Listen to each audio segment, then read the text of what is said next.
ঈদ মানে আনন্দ, ঈদ মানে খুশি। হ্যালো এভরিওয়ান, আসসালামু আলাইকুম অ্যান্ড ঈদ মোবারক। আশা করছি আমার সকল বন্ধুরা দেশ এবং দেশের বাইরে যে যেখানে আছো আল্লাহর রহমতে সবাই ভালো আছো, সুস্থ আছো। আলহামদুলিল্লাহ আমিও ভালো আছি। ঈদের ব্লগ নিয়ে চলে আসলাম তোমাদের মাঝে। এই যে দেখো বন্ধুরা, চাঁদ রাত থেকে ভিডিওটি অন করে দিয়েছি। তো ছোটো মেয়ে মিতু সবাইকে মেহেদি পরিয়ে দিচ্ছে। প্রায় 10 জনের হাতে মিতু মেহেদি পরিয়ে দিয়েছে। যেহেতু আমাদের বড় পরিবার, ছেলে মেয়ের সংখ্যা অনেক বেশি, তো সবার হাতে মিতু মেহেদি পরাচ্ছে। আর বড় মেয়ে নিজের হাতে নিজে নিয়েছে। তো সবাইকে মেহেদি পরাতে গিয়ে মিতুই অনেকটা লেট করে ফেলেছে। এদিকে রাত 9টা বেজে গেছে। আমি বসে পড়েছি মেশিনে আমার জামা বানানোর জন্য। তো এখনও কয়েকটা শাড়ি এবং 3 পিস আমার ঘরে আছে, যেগুলো পরাই হয়নি, ভাবছিলাম সেগুলো পরবো। তো যেহেতু ঈদ উপলক্ষে আমি কেনাকাটা করিনি আমার জন্য, তো মেয়েরা মন খারাপ করতেছিল, মা নিজের জামাটা বানিয়ে নেন। তো ওদের মন খারাপ হবার কারণে আমি রাতের বেলায় মেশিনে বসলাম, যেহেতু নিজে কাজ জানি। তো যাই হোক, কথা বলতে বলতে কিন্তু আমার জামাটা একদম বানানো হয়ে গেছে। তো ভাবছিলাম মেয়েদের হাতে মেহেদিটা পরাবো। তো সবাই ঘুমিয়ে গেছে, এখন রাত 12টা বাজে। তো ঈদের দিন ঘুম থেকে উঠে যদি হাতে মেহেদি না নিই তাহলে কেমন যেন লাগে, ভালো লাগে না। তো এটা ছোট থেকে আমার অভ্যাস। তো কি করব, নিজের হাতে নিজেই মেহেদি দিচ্ছি। আলহামদুলিল্লাহ এখনও মোটামুটি মেহেদি পরাতে পারি। তো আমার মেহেদির ডিজাইনটা কেমন লাগলো অবশ্যই কমেন্টের মাধ্যমে জানিয়ে যেও। তেমন একটা ভালো পারি না, তবু মনে হয় পারি। তো আজকের ভিডিওটা একটু লং হয়ে গিয়েছে, ধৈর্য সহকারে আমার সকল বন্ধুরা দেখবে, সবার প্রতি অনুরোধ রইল। কোনো এক অনুষ্ঠান কিংবা ঈদের ভিতরে যদি মেহেদি না নেওয়া হয় তাহলে সেই অনুষ্ঠানটা যেন অসম্পূর্ণ থেকে যায়, আমার কাছে মনে হয়। এই যে দেখো, পুরো মেহেদিটা পরানো হয়ে গিয়েছে। আবারও বলছি বন্ধুরা, কেমন লাগলো কমেন্টের মাধ্যমে জানিও। এই যে ঈদের দিনটা শুরু হয়ে গেল। সকালবেলা ছেলেকে তার বড় বোন মানে আমার বড় মেয়ে রেডি করে দিচ্ছে, নামাজে যাবে। তো সব সময় ছেলে মসজিদে গিয়ে নামাজ পড়ে এবং ঈদগাহ মাঠে গিয়ে নামাজ পড়তে পছন্দ করে। সেই ছোট থেকে মসজিদে গিয়ে নামাজ পড়ে প্রতি শুক্রবারে। এই অভ্যাসটা থাকা কিন্তু ভালো।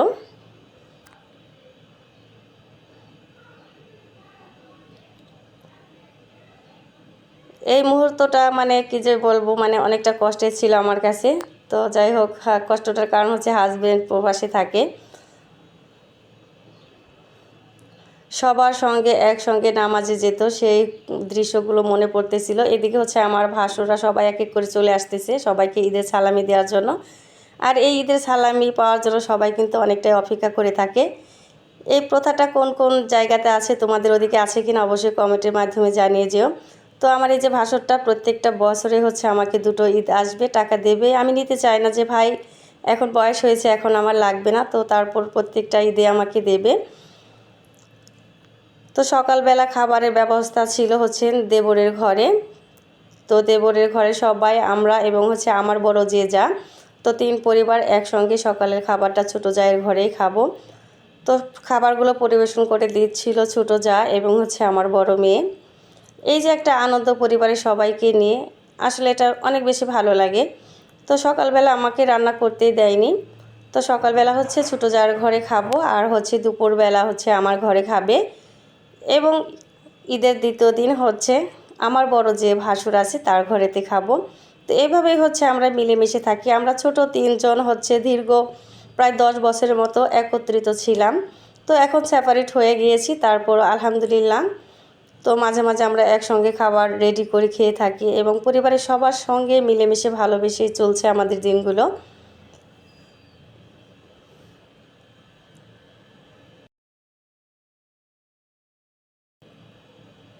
তো সবাই একসঙ্গে বসে সকালের খাবারটা খেয়ে নিলাম।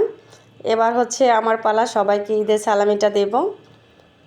ঈদের সালামি দেবার জন্য একদম নতুন টাকা নিতে হয়েছে, কারণ বাচ্চারা কেউ পুরান টাকা নেবে না। টাকার পরিমাণ কম হোক, কিন্তু নতুন টাকা তাদের লাগবেই।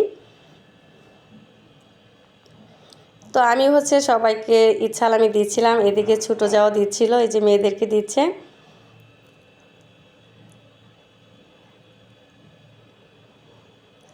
যখন আমরা ছোট ছিলাম আমরাও কিন্তু এরকম করতাম।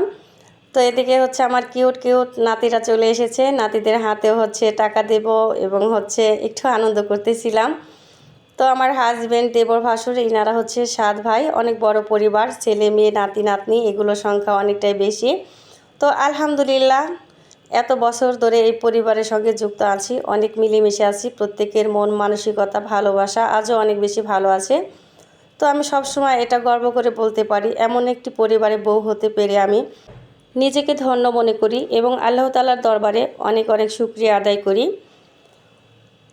তো এই যে আমার দেবর চলে আসছে, সবাই হচ্ছে পিক তোলা নিয়ে ব্যস্ত ছিল, এদিকে আমি একটু ভিডিও করে নিলাম তোমাদের মাঝে শেয়ার করব বলে। আর এই যে এখানে আমার কিউট নাতনি আছে, নাতনিকে টাকা দিলাম, ছেলের ঘরে নাতনি আর এটা হচ্ছে মেয়ের ঘরে নাতনি, এটাও হচ্ছে ছেলের ঘরে নাতি।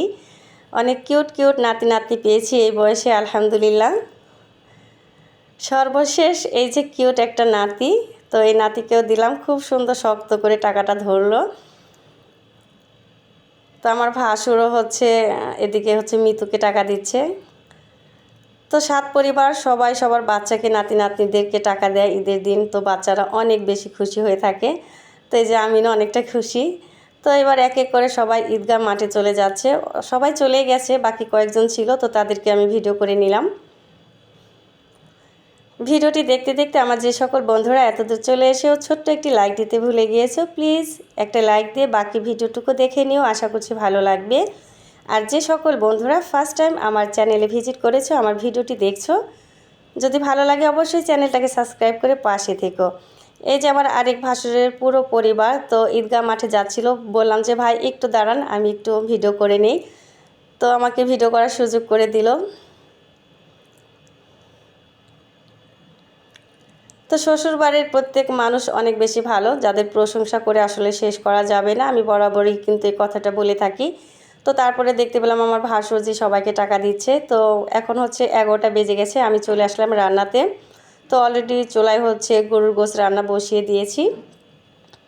যেহেতু রেসিপি করতেছি না, একটু একটু করে ক্লিপ নিচ্ছি, তোমাদের মাঝে শেয়ার করব। সম্পূর্ণ রান্না শেষ হলে তোমাদেরকে দেখাচ্ছি ঈদের দিন দুপুরে কি কি রান্না করলাম। তো এক এক করে আমার সবগুলো রান্নাই হয়ে গিয়েছে। এবার খাবারগুলো বেড়ে দেব।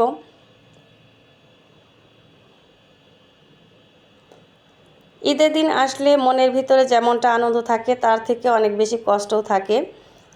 বাবাকে হারিয়েছে, বাবার কথা মনে পড়ে, মা আছে অসুস্থ, তার কথা মনে পড়ে, হাজবেন্ড প্রবাসে থাকে, এর ভিতরে কিছু ব্যক্তিগত কষ্টও কিন্তু থাকে। প্রত্যেকটা মানুষের যেমন সুখ আছে তার পাশে কষ্টও থাকে। তো ঈদের দিনে এমন একটা মানুষের কাছ থেকে এমন একটি কষ্ট পেয়েছি যেটা আসলে ভোলার মতো না, তবু মনে কষ্ট নিয়ে রান্নাটা কমপ্লিট করলাম। এবার টেবিলে এক এক করে সব খাবারগুলো সাজিয়ে নিচ্ছি, ছেলে মেয়েরা সবাই মিলে হচ্ছে খাবে, ছোটো যা সবাইকে পরিবেশন করে দেবে, আমি একটু রেস্ট করব। পোলাও রান্না করেছি আর হচ্ছে এই যে রোস্ট করেছি, আর এখানে হচ্ছে লাচ্ছা সেমাই, সেমাইয়ের ডেজার্ট, সালাদ ছিল আর হচ্ছে মুরগির গোশত। এখানে আছে গরুর গোশত। এই তো ছিল আমার ঈদের দিনের দুপুরের খাবার।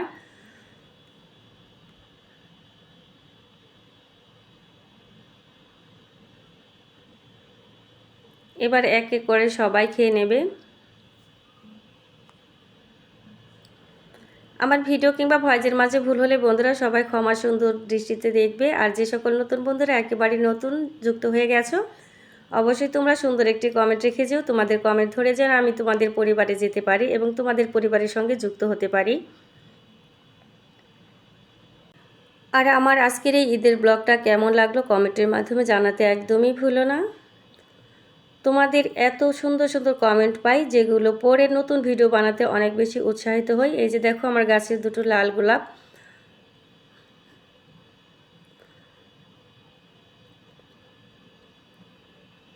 তো ছোটো যা হচ্ছে সবাইকে খাবার বেড়ে দিচ্ছে, আগে হচ্ছে ছেলে মেয়েরা খাবে, তারপরে বড় সবাই আমরা খেয়ে নেব। আমার বন্ধুদের ঈদ কেমন কাটলো, কে কোথায় বেড়ালে ঘুরলে অবশ্যই কমেন্টের মাধ্যমে জানিয়ে যেও। আমরা তো কোথাও যেতে পারি নাই।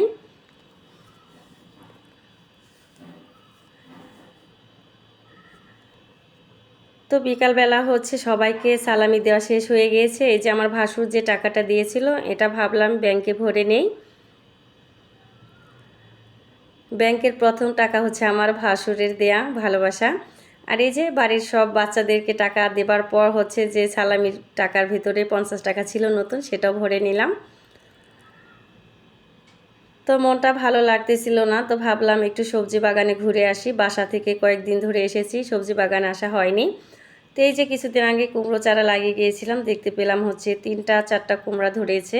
তো ছোটো যাকে বলে গিয়েছিলাম কুমড়ো পেড়ে খেয়ে নিও, তো আমার যা হয়তো খেয়াল করেনি, অনেক বড় বড় হয়ে গিয়েছে। নিজের হাতে লাগানো সবজি দেখলে আমার যে এত বেশি ভালো লাগে। আর এই যে আমার লেবু গাছ ভর্তি কিন্তু লেবু। তো কয়েকদিন আগে ঝড় হয়েছিল, গাছটা ভেঙে গেছে, অনেক লেবু ঝরেও গেছে। যেহেতু বাড়িতে থাকি না, অনেক কিছু নষ্ট হয়েও যায়। এদিকে দেখো আমার সবজি বাগান ভর্তি জঙ্গল হয়ে গিয়েছে। আর এই যে ছোট্ট গাছে আম। বাসাতে থাকি একটু ভালো লাগে না, বাড়িতে থাকলে অনেক বেশি ভালো লাগে, প্রকৃতির সঙ্গে কথা হয়, দেখা হয়। আর তোমাদেরকে শেয়ার করেছিলাম অনেক দিন আগে আমার লটকন গাছে লটকন ধরেছে। এই যে দেখো কত সুন্দর লটকন ধরেছে, মাশাল্লাহ। এই বছরই প্রথম ধরেছে, অনেক বড় বড় হয়েছে, ক্যামেরাতে হচ্ছে অত বড় দেখা যায় না। তো মোটামুটি খাবার উপযোগী হয়েছে, আর হয়তো 15 থেকে 20 দিন হলেই লটকনগুলো পেকে যাবে। আমার কাছে মনে হয় এই যে সেদিন গাছটা লাগালাম, তো মাশাল্লাহ এত সুন্দর লটকন ধরেছে, অনেক ভালো লাগছে, অনেক শান্তি লাগছে। এগুলো খাবার এসে দেখাও কিন্তু অনেক ভালো লাগে। তো বিসমিল্লাহ বলে ফার্স্ট টাইম গাছের লটকন ছিঁড়ে নিচ্ছি, কয়েকটা ছিঁড়ে নেব। আবারও বলছি, কোনো বন্ধু যদি ছোট্ট একটি লাইক দিতে ভুলে গিয়ে থাকো অবশ্যই লাইক করে দিও। ছোট্ট একটি চারা লাগিয়েছিলাম, এই তো কয়েক বছর হলো। তো যত্ন নিলে আসলেই রত্ন মিলে, কথাটার যে আছে, প্রবাদটা যে আছে, এটা একদম চিরবাস্তব। তো একটা লটকন হচ্ছে আমি চোচা ছিলে নিলাম, খেয়ে নেব। তো মাশাল্লাহ ভালোই মিষ্টি ছিল। আর পাশে হচ্ছে আমার একটি আম গাছ, ছোট্ট গাছ। এই গাছের আমগুলো অনেক বেশি বড় হয়ে থাকে, প্রায় 1 কেজির উপরে হয় প্রত্যেকটা আম। তো এবছর তেমন একটা বড় হয়নি, তো মাশাল্লাহ মোটামুটি মিডিয়াম সাইজেরই হয়েছে আর কি। তো কথা বলতে বলতে ভিডিওর লাস্ট পর্যায়ে চলে এসেছি। এবার ভিডিও থেকে বিদায় নিব। আমার সকল বন্ধুদের জন্য মন থেকে অনেক অনেক দোয়ার ভালোবাসা রইল।